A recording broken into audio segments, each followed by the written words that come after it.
నమస్తే, welcome to BRK news. నేను దేవిక.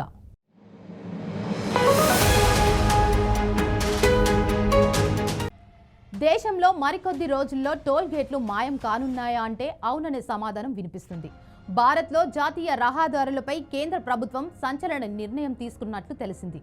కేంద్ర రవాణా శాఖ మంత్రి నితిన్ గడ్కరీని టోల్ ఫీజు వసూల్లో సరికొత్త విధానంను తీసుకొచ్చారు.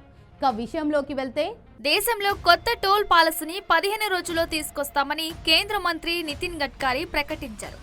అంటే టోల్ ఫీజు వసూలులో మే 1వ తేదీ నుంచి కొత్త విధానాన్ని అమలులోకి తేవాలని కేంద్ర ప్రభుత్వం నిర్ణయించినట్లు తెలిసింది. ఫాస్ట్ ట్రాక్ లేకపోయినా ఇక మే 1వ తేదీ నుంచి టోల్ గేట్ ఫీజు వసూలు విషయంలో కొత్త విధానాన్ని ప్రారంభించేందుకు కేంద్ర ప్రభుత్వం సన్నాహాలు చేస్తున్నట్లు తెలిసింది.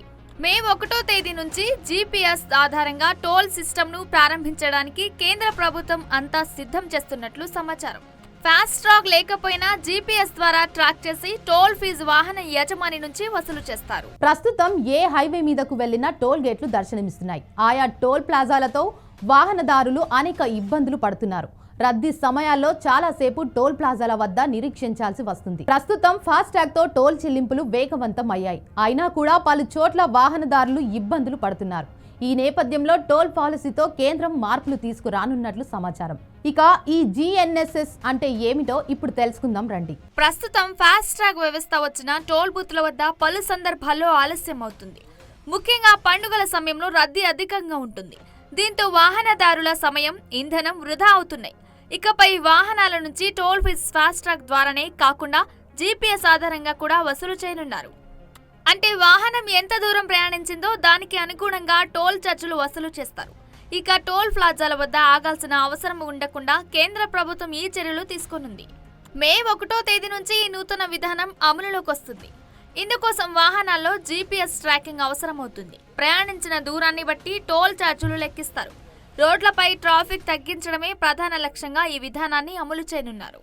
ఇది దేశవ్యాప్తంగా రవాణా వ్యవస్థను మరింత స్మార్ట్ గా, వేగవంతంగా మార్చే కీలక నిర్ణయంగా భావిస్తున్నారు. అయితే దీనికి సంబంధించిన అధికార సమాచారం అందాల్సి ఉంది. ఫాస్ట్ ట్రాక్ స్థానంలో రానున్న గ్లోబల్ నావిగేషన్ శాటిలైట్ సిస్టమ్ ను సాంకేతికతను ఉపయోగించి వాహనాలు రహదారిపై ప్రయాణించిన దూరం ఆధారంగా టోల్ ఛార్జీలను ఆటోమేటిక్ గా వసూలు చేస్తుంది. దీనివల్ల టోల్ ప్లాజాల వద్ద వాహనాలు ఆగాల్సిన పని లేదు. ఫలితంగా ట్రాఫిక్ రద్దీ కూడా తగ్గుతుంది. 2016లో తీసుకొచ్చిన ఫాస్ట్ ట్రాక్ స్థానంలో జీఎన్ఎస్ఎస్ ను తీసుకురానున్నారు. అయితే ఫాస్ట్ ట్రాక్ వచ్చిన తర్వాత టోల్ వసూలు వేగంగా జరిగేవి. కానీ టోల్ ప్లాజాలలో సాంకేతిక లోపాలు తలెత్తడం వల్ల కొన్నిసార్లు ఆలస్యమయ్యేవి. దీంతో హైవే వాహనాలు బారులు తీరి వాహనదారులు ఇబ్బంది పడేవారు. ఈ క్రమంలో ఫాస్ట్ ట్రాక్ స్థానంలో జీఎన్ఎస్ఎస్ ను తీసుకొస్తున్నారు. దీని ప్రకారం ఇక టోల్ గేట్లో అవసరం ఉండదని ఆయన తెలిపారు. హైవే పైకి వాహనం రాగానే ప్రయాణించిన దూరాన్ని బట్టి బ్యాంక్ అకౌంట్ నుంచి శాటిలైట్ ట్రాకింగ్ ద్వారా డబ్బులు కట్ అవుతున్నాయన్నారు. ప్రయాణించిన దూరానికి మాత్రమే డబ్బులు చెల్లించవచ్చని కేంద్ర మంత్రి నితిన్ గడ్కరీ వివరించారు.